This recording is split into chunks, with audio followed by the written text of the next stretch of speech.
Bonjour, Monsieur Legault. Bonjour, M. Tisser. Parlons d'abord de votre annonce chez Méridien à Matane. Pourquoi avez-vous choisi de soutenir ce projet? Bien, c'est un projet qui va créer une centaine d'emplois bien payés. C'est dans un domaine qui est prometteur. On veut installer une énergie électrique dans le transport maritime. On a un homme d'affaires qui a déjà des belles réalisations, qui a déjà fabriqué plus d'une trentaine de bateaux, des bateaux de pêche, des bateaux pour l'océanographie. Donc, un beau projet qui va créer des emplois payants pour Matane et la région. Très bien. Restons dans le domaine maritime, M. Legault, pour parler de la traverse Matane-Côte-Nord. Vous savez, la saga, pour l'instant, a coûté plus de 10,5 millions de dollars en fonds publics depuis le mois de décembre. Est-ce que, selon vous, cette saga aurait pu être évitée? Bien, cette saga est totalement inacceptable. Ça n'a pas de bon sens ce qui s'est produit depuis au moins un an, à répétition d'avoir une traverse qui n'était pas fiable, de ne pas avoir de plan B quand il y a un accident. Donc, le nouveau ministre des Transports, François Bonnardel, a changé la direction de la STQ et est en train de faire l'acquisition de nouveaux bateaux. Évidemment, il y a un bateau qui va arriver au mois de juillet, donc on ne peut pas penser que les problèmes vont tous être réglés pour cet été, mais il va falloir être capable d'avoir une planification qui assure, par exemple, aux travailleurs qui vont sur la Côte-Nord, bien, que le traversier va être disponible. Même chose pour le tourisme. Et le ministre des Transports aussi regarde pour faire une annonce pour des compensations, autant pour les individus que pour les entreprises là, qui ont subi cette situation qui était inacceptable. On va suivre ça. Un autre dossier maintenant, M. Legault. La Ville de New York souhaite utiliser l'hydroélectricité du Québec. Qu'est-ce que ça veut dire, ça, pour la production énergétique au Québec et plus particulièrement pour le secteur éolien qui est très important dans l'Est du Québec?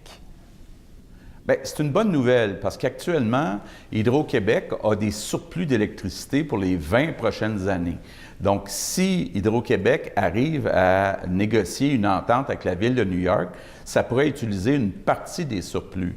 Mon objectif, moi, c'est d'être capable, avec les États autour du Québec, donc les États de la Nouvelle-Angleterre aussi, l'Ontario, d'être capable non seulement d'écouler les surplus actuels d'électricité d'Hydro-Québec, mais d'être capable d'avoir des besoins pour construire davantage, entre autres, d'éoliennes.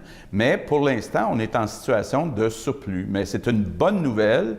On peut penser qu'à moyen terme, si la tendance se poursuit, puis moi, je suis convaincu que dans le nord-est de l'Amérique du Nord, on va de plus en plus avoir besoin d'Hydro-Québec. Donc, c'est une bonne nouvelle. Est-ce qu'on pourrait revoir, par exemple, une relance du projet Apuiat de la nation Innu plutôt que prévu? Oui, absolument. Si on continue à signer des ententes, là, vous savez, il y a eu une entente importante de signer avec le Massachusetts. On est actuellement à s'assurer d'avoir le transport de cette électricité qui passe sur le territoire de l'État du Maine.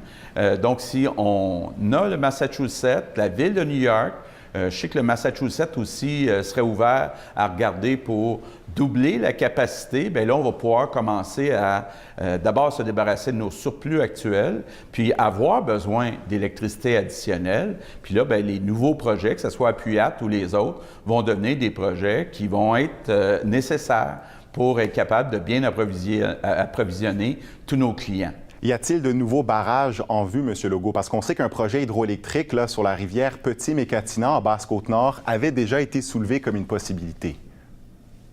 Bien, ça fait toujours partie des possibilités. Il faut être capable de jumeler des barrages et de l'éolien. Parce qu'il faut comprendre qu'avec les barrages, on peut accumuler de l'électricité et l'utiliser au moment où on en a besoin. C'est plus difficile du côté de l'éolien. On n'a pas encore développé de batterie là, qui soit capable d'avoir assez de volume pour garder, emmagasiner l'électricité pour l'utiliser au bon moment. Donc, de jumeler éventuellement un nouveau barrage avec des nouveaux projets d'éolien, ça serait effectivement là, quelque chose d'envisageable à moyen terme. Un nouveau barrage sur la Côte-Nord, donc, peut-être? Ça peut être... Il y a 3 endroits qui sont envisagés actuellement par Hydro-Québec. Il y a un projet aussi à Terre-Neuve qu'on appelle Gull Island, où le gouvernement de Terre-Neuve serait intéressé à avoir un partenariat avec Hydro-Québec. Donc, il y a plusieurs possibilités qui pourraient être envisagées. Très bien. Vous dites aussi, M. Legault, que le Québec pourrait être la batterie verte du nord-est de l'Amérique pour justement aider les autres villes et les États à réduire leurs émissions de gaz à effet de serre.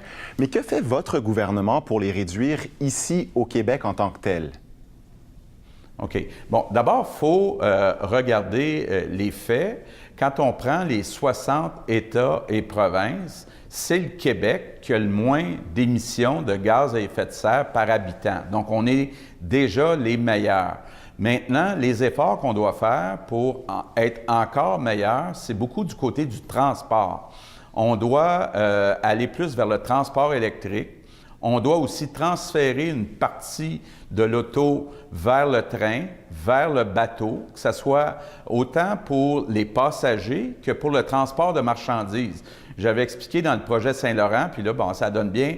Je suis à Matane, et puis j'étais hier à Rivière-du-Loup, je serai en Gaspésie demain. Il y a tout un potentiel là, de transporter les marchandises par bateau ou par train. On a un fabricant de train au Québec, puis on a des installations, par exemple, à la Pocatière.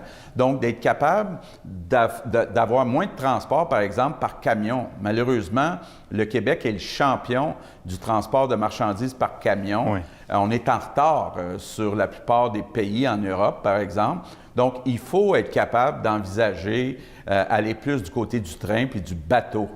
En terminant, M. Legault, est-ce que les projets pétroliers en Gaspésie sont compatibles avec votre vision de lutte contre les changements climatiques? Oh, écoutez, ce ne sont pas des projets qui sont importants. Puis moi, je l'ai dit depuis le début, il doit y avoir une acceptabilité sociale puis des garanties qu'il n'y a aucun risque pour l'environnement. Donc, ce ne sont pas nécessairement des projets qui sont prioritaires pour notre gouvernement. M. Legault, merci beaucoup. Merci, M. Tisser. À bientôt. Au revoir. Au revoir. Ici Est du Québec.